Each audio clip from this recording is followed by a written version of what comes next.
Assalamualaikum warahmatullahi wabarakatuh. Saya dari Mutkaida Fadila akan mereview materi dari kelompok 1 yang berjudul Tinjauan Umum Media Pembelajaran. Di sini ada 5 pembahasan. Yang pertama, pengertian media pembelajaran. Yang kedua, sejarah perkembangan media pembelajaran. Yang ketiga, macam-macam media pembelajaran. Yang keempat, karakteristik media pembelajaran. Dan yang kelima, urgensi media pembelajaran. Apa itu media? Media dalam perspektif pendidikan merupakan instrumen yang sangat strategis dalam ikut menentukan keberhasilan proses belajar mengajar, sebab keberadaannya secara langsung dapat memberikan dinamika tersendiri terhadap peserta didik. Di dalam proses pembelajaran, siswa merupakan subjek yang belajar dan guru merupakan subjek yang mengajar. Mengajar dapat pula diartikan sebagai proses membantu seseorang atau kelompok melakukan kegiatan belajar sehingga proses belajar mengajar dapat berlangsung efektif. Sejarah perkembangannya, yang pertama, perkembangan media pembelajaran era 1600-an. Pengajar menyampaikan berbagai informasi atau materi pelajaran kepada pembelajar agar informasi dapat diterima dengan baik oleh pembelajar. Dibutuhkan suatu alat yang dikenal sebagai istilah media pembelajaran. Perkembangan media pembelajaran pada tahun 1900-an menggunakan media visual. Jenis-jenisnya yaitu media cetak verbal, media visual nonverbal, grafis, dan media visual nonverbal 3 dimensi. Yang selanjutnya, perkembangan media pembelajaran era 2000-an yang tentunya sudah semakin canggih. Papan tulis hitam dan kapur yang sudah digantikan dengan papan tulis putih, whiteboard, dan spidol. OHP sudah diganti dengan liquid crystal display atau LCD proyektor.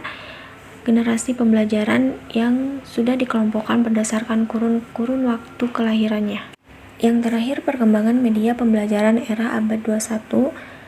Secara garis besar, perkembangan media pembelajaran abad 21 itu mengikuti perkembangan teknologi seperti media hasil teknologi, media proyeksi diam, media audio, media film, media berbasis komputer. Media pembelajaran secara umum dibagi menjadi 3. Yang pertama, media visual. Media visual suatu alat atau sumber belajar yang di dalamnya berisi pesan, informasi, khususnya materi pelajaran yang disajikan secara menarik dan kreatif. Contohnya seperti peta konsep, diagram.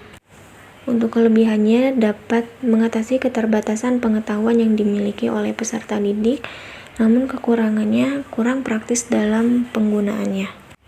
Yang kedua, media audio, yaitu jenis media pembelajaran atau sumber belajar yang berisikan pesan atau materi pelajaran yang disajikan secara menarik dan kreatif.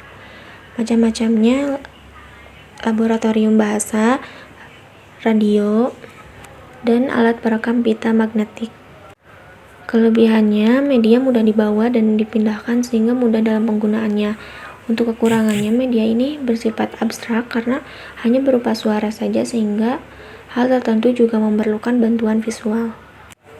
Yang terakhir, media audiovisual, yaitu jenis media pembelajaran atau sumber belajar yang berisikan pesan atau materi pelajaran yang dibuat secara menarik dan kreatif.